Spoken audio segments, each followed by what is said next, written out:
सुनो सुनो बच्चों, एक बड़ी अद्भुत कहानी सुनाती हूँ। यह कहानी है नवगांव की, जहाँ एक नामी ज्योतिषी व्यास पंडित रहते थे। कहते हैं उनके पास इतनी शक्ति थी कि वे आंखें बंद करके किसी का भी भाग्य देख सकते थे। एक दिन गांव का आदमी भागा भागा उनके पास आया और बोला, पंडित जी, जरा मेरे नसीब का हाल बताइए।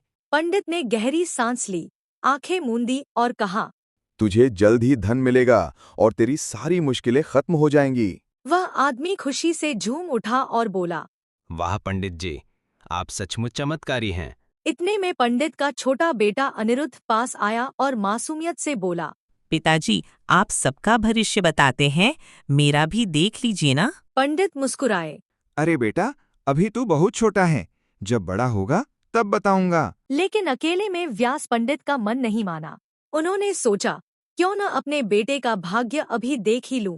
उन्होंने जब ध्यान लगाया तो उनका चेहरा स्याह पड़ गया। उन्होंने देखा अनिरुद्ध की शादी एक गरीब भिखारी की बेटी से होगी। पंडित चीख पड़े, नहीं, ये असंभव है। अगर मैं भाग्य देख सकता हूँ तो उसे बदल भी सकता हूँ। मैं अपने बेटे की किस्मत नहीं बिगड़ने दूंगा। उधर गांव के बाहर एक गरीब मजदूर धर्मू अपने 5 बच्चों के बीच परेशान बैठा था। बोला, हे भगवान, अब ऊपर से एक और बेटी आ गई। मैं सबका पेट कैसे पालूं?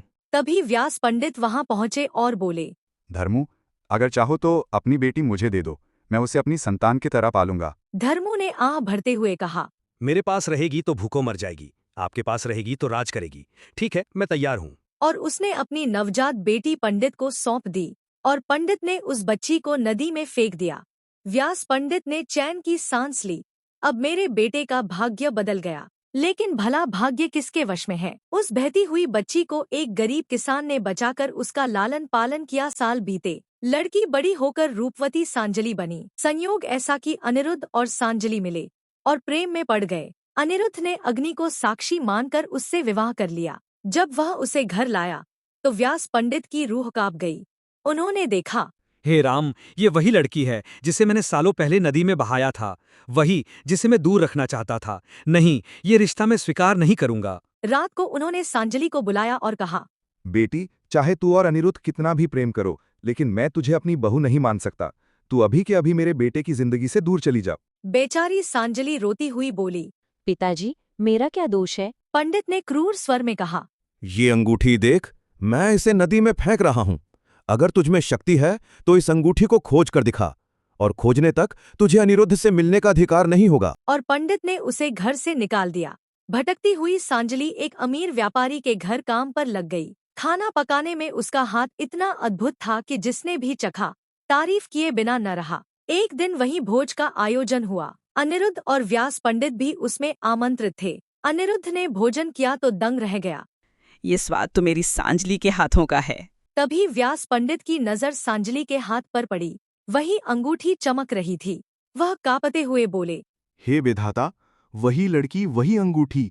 दरअसल वह अंगूठी सांजलि को नदी किनारे पानी भरते हुए मिल गई थी। अब सारा सच उजागर हो गया। अनिरुद्ध फूट पड़ा, पिताजी, आपने हमें क्यों अलग किया? क्यों हमारी खुशी छीन ली? व्यास पंडित का सिर झुक गया, आंखों से आंसू बहे। उन्होंने कहा, बेटा, मैं अहंकार में अंधा हो गया था।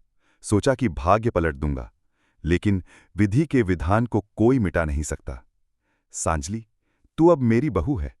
आज से मेरे घर में सम्मान के साथ रहेगी। और फिर उन्होंने दोनों को आशीर्वाद दिया। तुम्हारा जीवन सुख, प्रेम और समृद्धि से भरा रहे।